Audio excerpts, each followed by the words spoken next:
I'm Ruthie Jager, your Ms. Arizona Galaxy 2019, and this is my interview with the Pageant Project.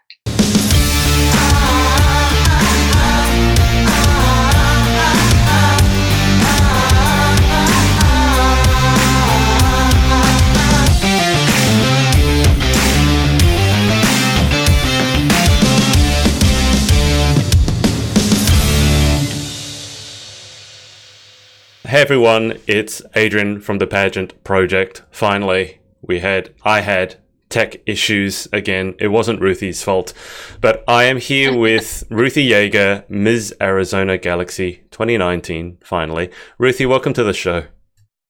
Thank you. I'm happy to be here. How are things over in Arizona? It is hot.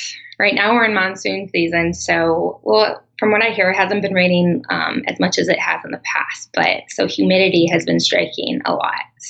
But it's been good otherwise. My understanding is that humidity is not the best thing for pageant hair. Oh, and I heard Orlando is going to be even worse, so I have my hairspray ready. Apparently, I don't know if that'll help much, but you need something called defrizz or defrizzing products or something. I wouldn't know. I got a humidity blocker, so let's hope that does it. I don't know how good with Orlando, but we'll see. Well, I hope it does what it's supposed to do. Ruthie, I've interviewed obviously a fair few of the Galaxy girls now, and some of them, as I've said, this has literally been the first pageant they've ever entered, and they just happened to win. Some of them have been competing for over a decade. So for yourself, where do you fit on that spectrum? This year, I'm going on 10 years of pageantry, which is insane to me to think about. It's gone so fast, but I've learned so much, and it's been so much fun. And during those 10 years, can you remember how many you've competed in? Oh my goodness. I've almost competed in every year. I took a 3-year break before coming back to this system. So maybe 7 years. Wow. 7 years straight. Yeah. Yeah, it's been great though. I love it. I love every aspect of it and meeting the girls. What got you interested in pageantry to begin? I mean, can you remember your very first pageant? Oh, yes. The photos still haunt me till this day. I honestly never thought I would be able to do a pageant. It's just growing up. I guess I never thought I was pretty enough, as some people, would like to say. And I did watch Miss America, Miss USA, but I went to a family reunion when I was 18 years old, and I had a second cousin who was a director of a pageant, and she told me, you have to get in pageantry. And I said, I can never do that. I'm not good enough. And she's like, oh my goodness, yes, you are. And got me in contact with my good friend now and pageant mentor, Christine Kohler. And I haven't looked back. It's been wonderful. Can you give us an idea as to maybe some of the lessons that you've learned or the parts of your personality that you feel you've grown over those years? Yes, I would tell you 10 years ago, this interview would have stressed me out. I would have been shaking. I would have been saying probably 50 times in an interview. Public speaking was not my thing. And I've grown. I love public speaking now. I use it within my career. Right. All these lessons, this confidence has really helped me be the woman I am today. So I'm very thankful for it. So public speaking wasn't your forte to begin with? No, I honestly love speaking to people, but for some reason, when I got up speaking, I just kind of froze. I remember my first mock interview practice with my mentor, and it was just awful. So what part, does that mean now that interview is maybe your favorite part in terms of the pageant coming up, or what section is your favorite section in the pageant now? Honestly, I love all aspects of the competition, but I do have to say interview is my favorite now. 10 years ago, it wasn't, but I love it. I love being able to talk and meet new people and sharing my story. So yeah, I do love kind of walking on stage. I've been always a performer in my life, so that's fun, but interview definitely is what I look forward to. And you mentioned that you use public speaking in your career. So what is the career? My career, I am a program director in the social work field. So I help children who are aged out of the foster care program, who have disabilities and kind of have to get into group homes and the right resources. And I kind of do all the operations as part of the organization. Right. I did interview actually a pageant competitor here in Australia who had been in foster care basically her whole life. She was in and out of, I think, over 20 homes by the age of 17. And she gave me some statistics about foster care here in Australia that are genuinely scary. Do you have similar sorts of issues where you're working? So, fun fact, I was actually in foster care myself, Right. which is why it's kind of a true passion of mine. And yes, we do. The number of kids who really age out of foster care is crazy, and it's sad that you have to age out of the foster program at 18 years old, because at 18 years old you're still trying to find yourself, and you still need those adult people in your life and role models to be able to get places. So yes, I think it's insane. I was fortunate to be able to be adopted from my foster family, so I kind of had it. I was a little bit luckier. However, I feel for all the children. The appearances I go to, and I talk to foster children all the time, and I just tell them to keep pushing. You got to keep It gets better. You just got to keep pushing. Absolutely. It sounds like the system where you're at is similar to the system we have here in terms of aging out, and the ones who are adopted are the lucky ones. Because here in Australia, adoption is very expensive. So there are a lot of children who sort of fall out of the foster care system and unfortunately never get adopted. Can you speak a little bit to how growing up as a foster child, how that's sort of affected the woman that you are today?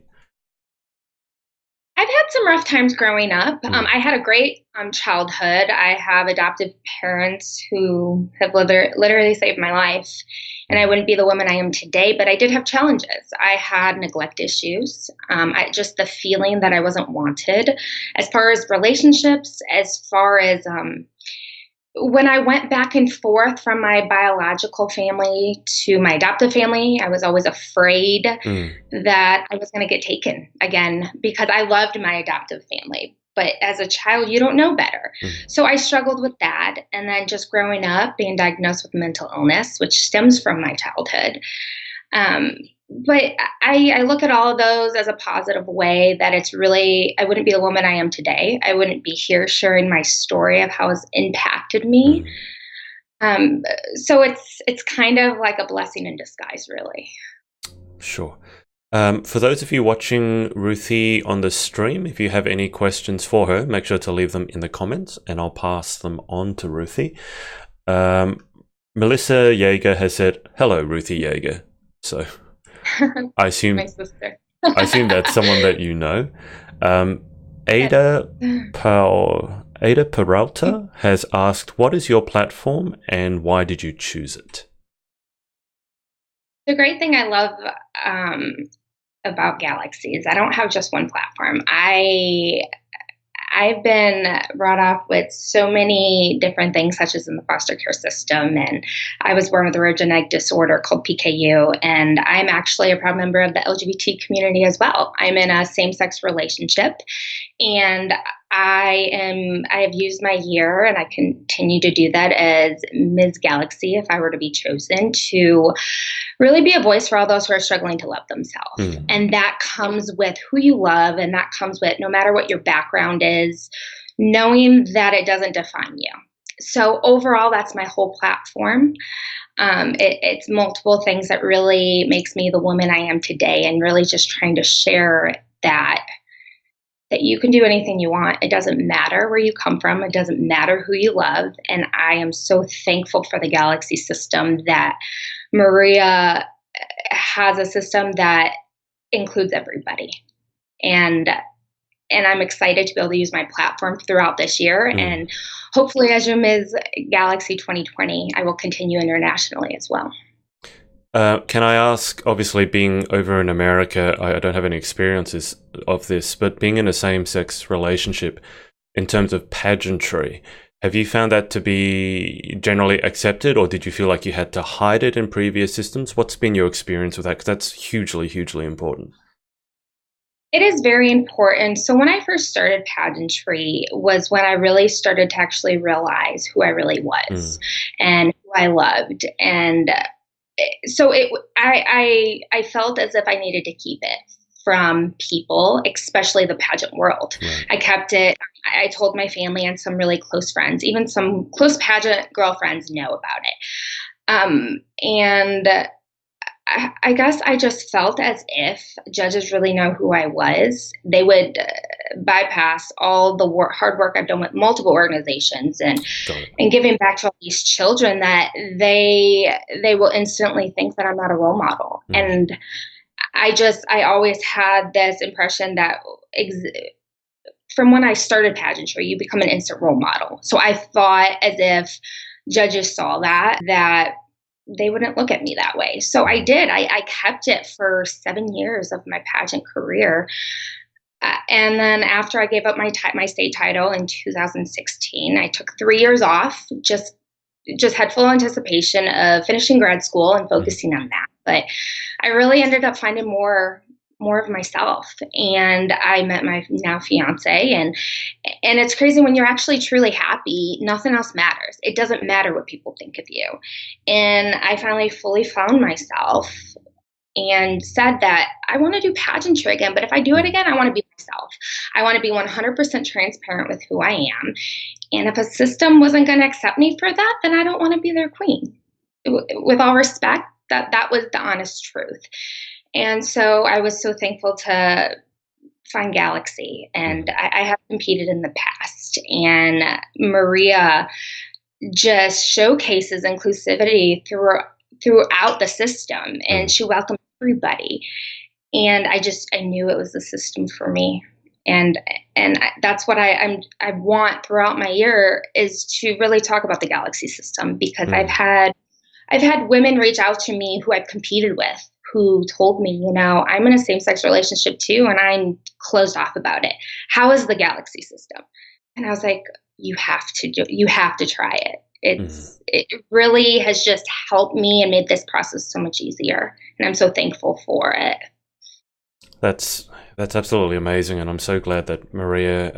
Well, I guess Maria is the woman that she is, because I'm sure there are some systems that you certainly couldn't be open about a lot of things, least of all sexuality. I actually have a friend who was considering.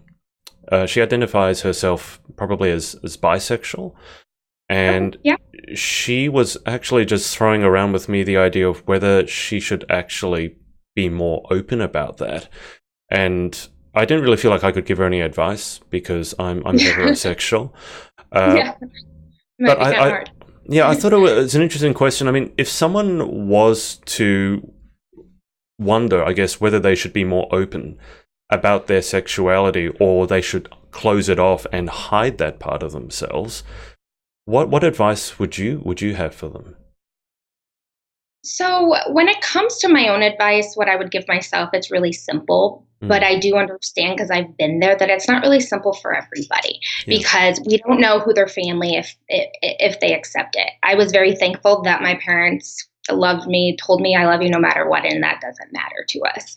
But I would strongly tell them the what it is to be happy. Like, you deserve to be happy. Mm. And unfortunately, there might be some family who doesn't accept that. And there might be other people out there, but you need to just kind of stand on that pedestal and tell them that if you don't accept me for who I am and for what makes me happy, then you don't deserve to be in my life. Everyone deserves to be happy. And I know we have come a long way with the LGBT community as far as accepting and equality, and we still have a long way to go. But it all starts with us, with Mm. the people who are members of this community, to really stand out and step up for what we believe in. And that's what I would tell them. I would say that I'm on your side 100%, and I Mm. get it. I've been there too. I lost a friend, my Mm. first friend I ever told stop being my friend because of it. So I understand, but they're not Yeah. worth it if they're going to leave. It's just so hard though. It's like I think one of the quotes I put up saying, like, if you once you start being yourself, that's great, but just don't expect everyone will come along for the ride with you. Absolutely. And I had struggled, like I told you, I struggled with feelings of neglect growing up. And so if I lost a friend, that really hurt me. So it took me a long time. I've actually been through therapy and everything for it. And it honestly was the best thing I've ever done. And it made me really, truly love myself and understand that they're not worth it. They're not. And like I said, it takes time. It does take time. It's been a long road for me. Absolutely. I can only imagine. I just got to go to the comments again. Ada has loved your answer. She said, great answer. Rebecca Jane Everson, who is Ms. So your sister from the UK, Ms. Galaxy UK. Oh, I love her, yeah. She has said, hello, gorgeous girl. I cannot wait to meet you, with 2 big love hearts. I can't wait to meet you. I'm telling you, there is some hard competition. Like, it's going to be hard competition. But the one thing I love is that they all have such beautiful souls. A lot of us has been connecting through social media, and it's been wonderful. So I'm so excited to see them and just get to hang out. It's going to be great. I can tell you this is also not normal, or for any of the viewers watching, it's not a given that people competing in the same system, especially coming from overseas, would all actually be communicating, not only communicating, but actually supporting, like jumping on another one's, your competitors live and actually saying, can't wait to meet you. That's not actually a normal thing. That really stands out for me about the Galaxy system. Have you found the same thing? Yes, and that's one thing I absolutely love. I've competed in other systems where sometimes there's always that one competitor who's just the mean girl. Yeah. Honestly. No, I know exactly what you're talking about.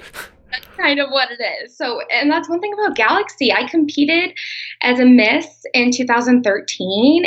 And I'm still friends with all of them today. And that's exactly how Galaxy Internationals is. We've just been connecting through social media, and we haven't even met each other yet. So it's been great. That's the positive side of social media. We hear a lot about the negativity, but that's the positive side. Yeah. Yes. Ruthie, if you were fortunate enough to win the international title in, I think it's less than a week's time, what would you do with your reign, and what would you stand for? My whole reign as Ms. Arizona Galaxy is inclusive, and I will bring that into my reign as Ms. Galaxy 2020 as well. I would be a voice for all of those who are struggling to love themselves. And it's not even just in same-sex relationships, really. I come from all these minority communities, such as the foster system, the PKU community, where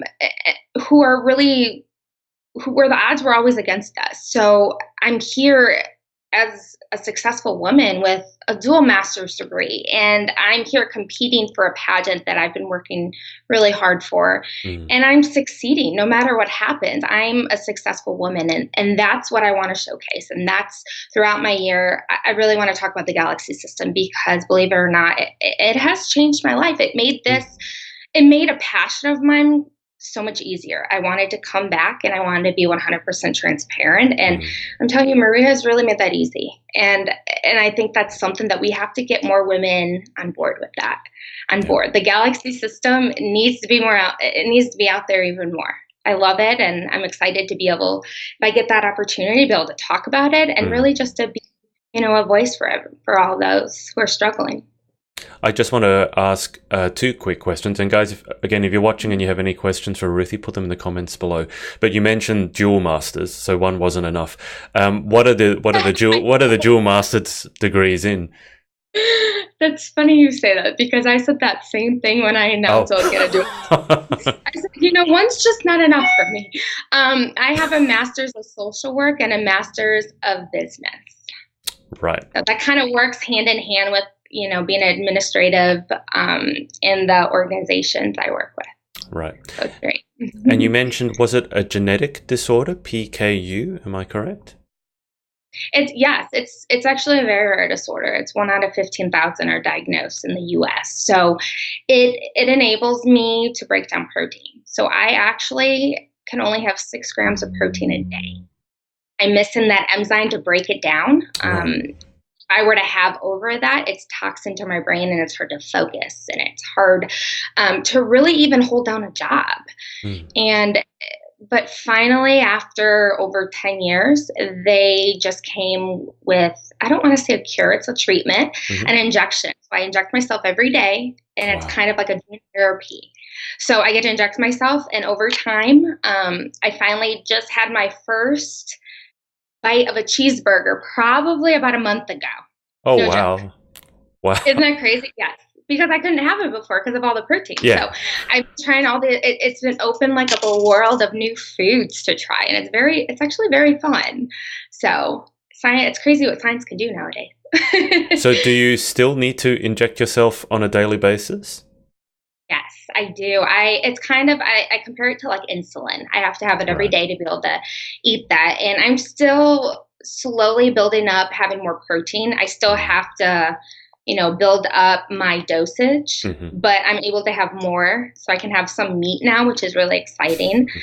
But yeah, I will be bringing it to nationals too. So I'll be in my room having to inject me. I usually do it every night. So yeah.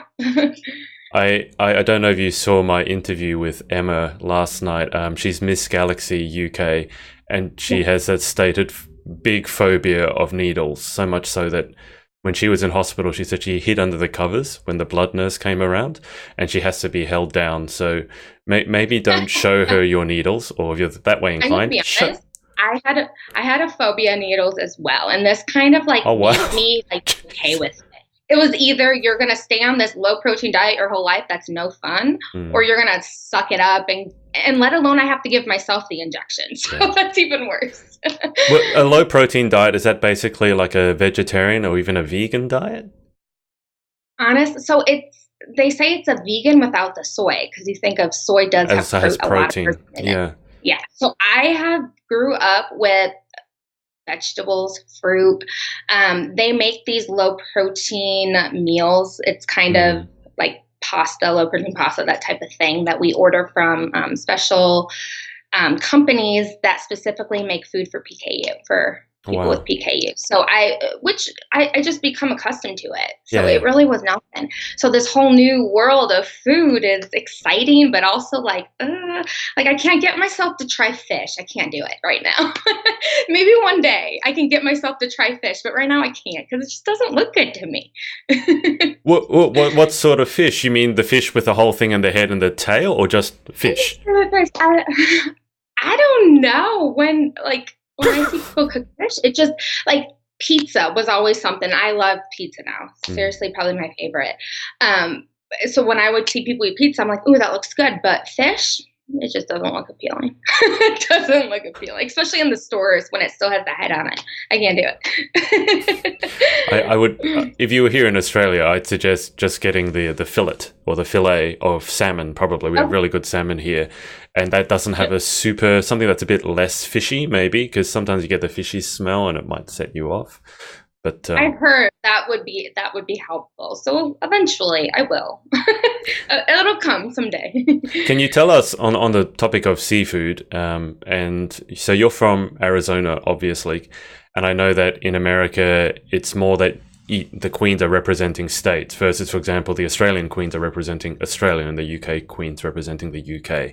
So I don't know anything about Arizona. So can you just fill us in with a few interesting facts about Arizona? Oh my goodness. So I've learned a lot of things because I actually I'm a born and raised Chicago girl. So I just moved here last January. So there's been new things for me. As far as I will tell you, the bugs are disgusting here. They're huge and I can't seem to handle it. My mom was just laughing at me last night on the phone because I saw this really big bug and I said, oh my God, what is that? I'm telling you, Adrian, it was like that big. So that's something that's very interesting and I've learned that's very different from where I came from. As far as that, there's not too many ASU. I live right by ASU, so that's like a big thing here. There's a lot of college kids. So Scottsdale is definitely the tourist area, which is where I live. So if you ever want to visit Arizona, you definitely have to visit Scottsdale. because it's known. The Grand Canyon, all of that fun stuff is here. So there's a lot. I'm still learning. Well, tell us a bit more about Chicago then, if that's where you grew up. As I told you before, I've been to Chicago. I loved Chicago, but give us some interesting facts about Chicago, given that Arizona, we know, has big bugs. What does Chicago have? Chicago, I love, it's the city. So they have like the Big Bean that everybody usually goes and visits, and that during Christmas time they have this big tree lighting, and it's I feel like as I got older the tree kind of shrunk, but there's like a big tree that they light on Michigan Avenue that is kind of very symbolic. Everybody loves to go to see the lights and everything. Chicago deep dish pizza, Giordano's, amazing. Gino's East is absolutely amazing. They're well known for their popcorn. They have the cheesy popcorn and the caramel popcorn mix. You have to try it next time you go. It's so good. I know. It sounds bad. Cheesy caramel? Oh, God. Yes. Oh, my goodness. It, like, mixes. Oh, jeez. And you got to eat them together. It's like you have a salty sweetness together. It's amazing. You have to try it. It's always my go-to for some snacks when I'm walking on Michigan Avenue for shopping and that. So it is great. What else do you want to know about it? There's so much. Chicago I love it. I do miss it a lot, but I love Arizona. I love the warm weather. I don't miss the cold too much. That's fair. Cheesy caramel. A lot of You have to try it next time, and you will thank me, I promise. Well, I just want to go to Galaxy just to try all these different foods that people are bringing. So I know the Australians are bringing Vegemite or Marmite, which are just salt. I can't really do that.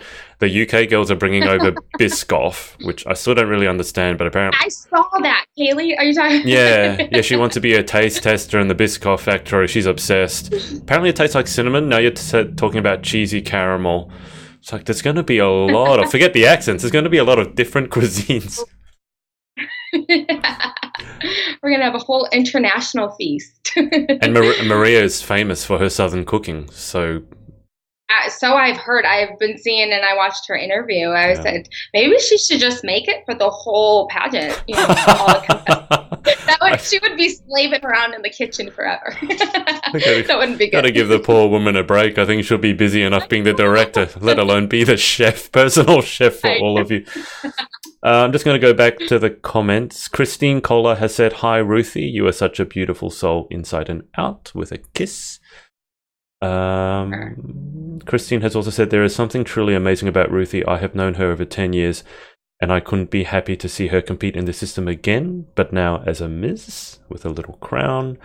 Christina Tunbury Jenkins has sent 2 giant crown emojis. Christine has said, "We have the best pizza." Oh, yes. Hashtag, Chicago Town Girls. I told you, I've been to Chicago not to specifically have deep dish pizza. I went over there, of all things, for the Women's March. Given what we were talking, it's a bit ironic when Donald Trump was voted in. And I went there to march. There were so many people there, we couldn't march. We just stood in place. But I had a pizza afterwards. Oh, yeah. I think it might have been Giordano's. I definitely have a photo of myself under the bean, but I preferred the pizza. That pizza was just amazing. Yeah. Deep dish, right? Though that's what you go for, because that's the style. Okay. Yeah. Good. It was amazing. They would ship it out in with containers of dry ice, so that when it gets to your door, you can still do it fresh. I was like, wow, this is serious stuff. Very fancy. Christine has also said, yes, the popcorn is the best. See? And she misses the White Sox. White Sox is baseball? Yes. So there's a Cubs and White Sox. So if you're from Chicago, it's either one of those. I grew up a Sox fan. My family actually grew up a Cubs fan, so I don't know how that worked out. Me and my brother were Sox fans, and we were always against the family. Do those 2 teams ever play each other? They do. Yeah, they do play each other. That'd be awkward. Actually, the Cubs just won the first time in 100 years. It was a big thing. Yeah, the World Series. Oh, okay. They won. Was it the World Series? Was it? Mm-hmm. Okay, I thought you meant they won a game for the first time in 100 years. And if that's the case, you really probably are backing the wrong team. That's not a good record. Guys, I will take Ruthie through the final 10 questions in a second. So if you have any further questions for her. Make sure to put them in the comments below. Okay. I'm ready for this. I heard these were intense sometimes, right? Oh, they're not intense, but they're also not mine. There's a famous interview show for actors, and he always finishes with the same 10 questions. So I just took them from him. Okay, so here we go. Question 1. What is your favorite word? Coffee. I'm obsessed with, like, fun fact, I have coffee right now. I'm obsessed with it. Oh, see, good morning to you and your Sunday right now. I'm on Saturday. Sunday and tech issues. Isn't Chicago actually known for good coffee as well? That's something my father told me. Chicago, I've never heard of it being fully known, but they do have good coffee. Okay. They definitely do. I feel like I should go to Chicago. Question 2. What is your least favorite word? I hate boogers. I just don't like the sound of it, and it just sounds disgusting. Okay, just to clarify, does boogers mean the same thing in American as it does here? So boogers is stuff from your nose, right? Yeah, okay. Yeah. Just having a cult. Sometimes people will be like, "You're being a booger," and I was like, "Can you not say that? Like, it doesn't sound attractive." I've never heard anyone say that you're being a booger. No, they say it here. I've gotten it. Okay, maybe it means something else. Question 3. In life, what gets you excited? What turns you on? Success. Seeing women succeed. I'm always, really anybody. I say women because I'm used to saying that for pageantry, but really anybody. I love seeing people accomplish new things. And question 4. What turns you off? When people chew with their mouth open. I hate it. It's funny because my parents will have always, my dad will purposely do it just to kind of, for me to be like, Dad, stop, you know? But yeah. That sounds, just doing it to annoy you. That's lovely around the dinner table. Oh, that's my dad. He's a goofball. Question 5. What sound or noise do you love? I love a baby giggling. I think it's the cutest thing, and it just makes my day. And question 6, what sound or noise do you hate? I absolutely hate when the smoke detectors are like, not like when they go off, but you know when they need a new battery, it's like, and I'm just like, oh my God, when you're sleeping and it starts. Yes. No, I know exactly what you mean, because when I interviewed Miss Teen Massachusetts, she actually had the smoke alarm, the beep. Beep, but she'd heard it so often she didn't even actually hear it. She didn't know what I was talking about. It's like, can't you hear that sound? Beep, beep. I can hear it all the time, and I have to, like, it needs to be changed. Or I'll even just take it out and put it down because I'm like, I can't. Question 7. If you could have any one superpower, what would you pick and why? To read people's minds. I think it's always interesting to know what people have to say. Sometimes they'll be like, oh, that dress looks really good, but I wonder if inside they're really like, oh, no, girl, that doesn't look good. So I want to know. Yeah, you might have to face some hard truths if you had that as your superpower. That is true, but I'd rather know the truth, though. You know? With you on that one. And so I can change and get in a better dress. Yeah. It would actually really be useful in pageantry as well, because you can actually find out what the judges are really thinking. Exactly. Like, what are the judges thinking right now? They're giving me this look. Because I have those judges that will kind of not smile, and you're just thinking, do they like me or do they not? But that's just their way of doing it. Yeah. So it would be Okay. Question 8. If you could have any one occupation other than your own, what would you most like to attempt? I would love to be a singer. I'm not very good at it, but I love singing. So it would be great. Only if I was good at it, though, obviously. What sort of songs do you like to sing? What's in the repertoire? I love country. I love slower songs, you know, those type of thing, ballad type songs. Yeah. They're fun to sing. Yeah. My fiance will be on Snapchat and she'll just start recording me, and I'm just like, really? I feel bad for whoever's listening right now. What job or occupation other than your own would you definitely not like to attempt? I wouldn't like to be a groomer. I love dogs, but I couldn't do it. Some dogs are like very sleepy, because when the dog goes in, they're dirty and they're all disgusting, and I can't do it. I know that's a really random one, but never. And here I thought that Australia was the only country that had dog groomers, but I'm glad to hear they're over in America as well. I actually have to take my dog to one soon. So no. Final question. If heaven exists, what would you like to hear God say when you arrive at the pearly gates? Welcome home. With all my family, my loved ones who passed, standing there. Perfect. I'm just going to go for one more time to the comments, one final time. Okay. Renee Durant Calderazzo has said, "Love you, Ruthie Jager. So proud of you." And she's also said, "I know you will make us proud in Florida." And Christine Kohler has said that she has coffee too. So cheers. It's probably not Sunday 9 a.m. for you guys, but it is for me. No, mine is like 3:40. Yeah, the evening.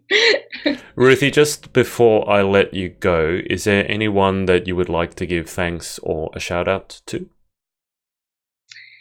Oh my goodness, I'd probably be here forever if I have so many people to thank. But just to name a few, my family, my parents. I wouldn't be here or the woman I am today without them. Christine, actually, she's just been my biggest supporter throughout these 10 years in pageantry. Crystal Cavey, Mrs. Latina Galaxy, Jason. Oh my God, there's so many. So those are just a few, but I love you guys so much. Well, I'm going to... And of course, Maria, we can't forget the Queen. The Queen. But no, honestly, yes. There's so many. I'm going to keep you on the line for just a second, Ruthie, but I'm going to let the audience go. I'm going to thank you guys so much for watching and for sending in your questions, and we will speak to you again very soon. Hey, it's Adrian. Thanks so much for watching. If you'd like to keep up to date with our interviews, then make sure to subscribe by clicking here. If you'd like to watch some of our interviews right now, then click here, and also make sure to follow us on all our socials right here. Speak to you next time.